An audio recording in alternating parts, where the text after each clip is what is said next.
TDP గెలిచినమ్మటే గెలవక ముందుగానే ఏదో హామీలు ఇచ్చాయి చూసావా, సూపర్ 6 హామీలు ఇచ్చినప్పుడు కానీ నేనేమనుకున్నానంటే టీడీపీ గెలిచిన తర్వాత సరే ఎలానో జగన్మోహన్ రెడ్డి గారు ఓడిపోయారు, అందరికీ పథకాలు అందించారు, నవరత్నాల భాగంగా ప్రతి ఒక్కరికి పథకాలు అందించాడు. అదేవిధంగా జగన్మోహన్ రెడ్డి గారు అందించారు. అదేవిధంగా నారా చంద్రబాబు నాయుడు గారు కూటమి ప్రభుత్వం కానీ మేము కానీ దానికి డబల్ అందిస్తాము అనే విధంగా ప్రకటించింది. ఏదైతే అమ్మ ఒడి కింద తల్లికి వందనం కింద జగన్మోహన్ రెడ్డి గారు ఒకరికి ఇచ్చారు, మేము ఇంట్లో ఎంతమంది పిల్లలు ఉంటే అంతమందికి ఇస్తాము అని ప్రకటించారు. అదేవిధంగా గ్యాస్ సిలిండర్లు సంవత్సరానికి 3 సిలిండర్లు కానీ, ఇంట్లో 18 సంవత్సరాల నుంచి 50 సంవత్సరాలు ఉన్న మహిళకి ప్రతి నెల 1500 ఇస్తానని చెప్పాడు. రైతులకు సంవత్సరానికి 20,000 ఆర్థిక సాయం చేస్తానన్నాడు. అదేవిధంగా జగన్మోహన్ రెడ్డి గారు ఇచ్చినోటికి డబుల్ ఇస్తానని హామీలు ఇచ్చాడు. నేనేమనుకున్నానంటే మంచిదే కదా, జగన్మోహన్ రెడ్డి గారు అలానే ఇచ్చాడు, ఇప్పుడు నారా చంద్రబాబు నాయుడు గారు కానీ అలానే కొనసాగిస్తాడని అందరం అనుకున్నారు. రాష్ట్ర ప్రజలు అందరూ, జనాలు కానీ మహిళలు కానీ చాలా సంతోషంగా ఓకే ఇచ్చారు కదా, 1500 వస్తాయి, అమ్మకు ఒడి కింద తల్లికి వందనం కింద ప్రతి ఒక్కరు ఇస్తానన్నాడు కదా, ఎంతమంది పిల్లలు ఉంటే అంతమందికి అని దాని గురించి ఆలోచించుకుంటా మంచిదే కదా, ఎవరు వచ్చినా కానీ మేలు చేసే విధంగా ఉండాలి కదా అనే విధంగా అనుకున్నారు. కానీ టీడీపీ పార్టీ వచ్చిన ఏదైతే ఈ 40 రోజుల్లో రాష్ట్ర ప్రజలు మొత్తంకి అర్థమైపోయింది ఇదేంది ఇంత దారుణంగా తయారైంది అనే విధంగా టీడీపీ పార్టీ తయారైందని చెప్పుకోవచ్చు. రాష్ట్ర ప్రజలు నెల రోజుల్లోకే బట్టబయలైపోయింది టీడీపీ పరిస్థితి. అవునా కదా? వాస్తవంగా మీరే చూడండి ఒకసారి, ఎంత దారుణం అంటే అంత దారుణంగా అంటే చెప్పుకోలేని స్థితిలో ఆంధ్రప్రదేశ్ ఉందనే చెప్పుకోవచ్చు.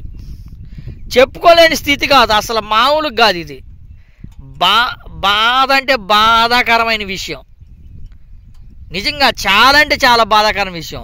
నిన్న ఇనుకొండలో జరిగిన సంఘటన చూస్తే మనిషా లేకపోతే మృగమా, జంతువుని కానీ ఇంత దారుణంగా నరకరు కదా అనే విధంగా అనిపించింది. అది అయిపోయింది ధర్మారంలో, అదే విధంగా నడి రోడ్లో అలానే ఒక వ్యక్తిని నరికారు. ఏంది అంత దారుణంగా? సరే కక్షలు ఉన్నాయి, వ్యక్తిగత కక్షల వల్ల నరుగుతున్నారు అని అనుకోవచ్చు. వ్యక్తిగత కక్షలు ఈ 5 ఇంతకు ముందు లేదు, ఇప్పుడే వచ్చాయా? ఎంత కక్షలుంటే అంత దారుణంగా నరుగుతారా? అంత దారుణంగా నరుగుతుంటే చట్టాలు ఏం చేస్తున్నాయి, సర్కారు ఏం చేస్తుంది, టీడీపీ పార్టీ ఏం చేస్తుంది, కూటమి ప్రభుత్వం ఏం చేస్తుంది, పవన్ కళ్యాణ్ గారు ఏం చేస్తున్నారు, లోకేష్ బాబు గారు ఏం చేస్తారు, చంద్రబాబు నాయుడు గారు ఏం చేస్తారు, హోంమంత్రి గారు అనితా మేడం గారు ఏం చేస్తుంది? చట్టాన్ని ఒకటంటే సరే తీసే ఒకటి జరిగింది అనుకోవచ్చు. ఇన్ని దారుణాలు జరుగుతుంటే దీన్ని ఖండించేది లేదా? దీన్ని కఠిన చర్యలు తీసుకుంటే బాధ్యత వాళ్ళకి లేదా? ఇప్పుడు రాష్ట్ర ప్రజలంతా భయోందోళనలో ఉన్నారనే చెప్పుకోవచ్చు, మామూలుగా కాదు.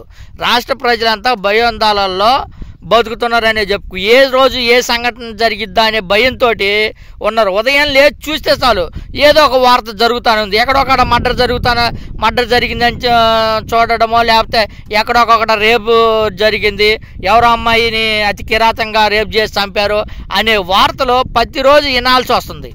అదొక బాధ అనిపిస్తుంది. ఉదయం లేచి చూడగానే ఏదో ఒక మర్డర్ జరిగిందో, లేకపోతే ఏదో ఒక ఇంటి మీద ఇల్లు మీద దాడిపోయి అందరినీ చంపేశారనో ఏదో ఒకటి ప్రతిరోజు 40 రోజుల నుంచి ఏదో ఒకటి వినడం మొదలైంది.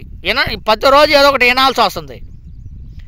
ఫస్ట్ ఏదైతే టీడీపీ కార్యకర్తలు స్టార్ట్ చేశారో, వైసీపీ కార్యకర్తల మీద దాడి చేయడం, వాళ్ళ ఆస్తుల మీద దాడులు చేయడం కొనసాగించారో, అదే ఆసరాగా తీసుకొని మామూలు వ్యక్తులు మామూలుగా ఉన్నోళ్ళు కానీ ఇప్పుడు బరితెగించారనే చెప్పుకోవచ్చు.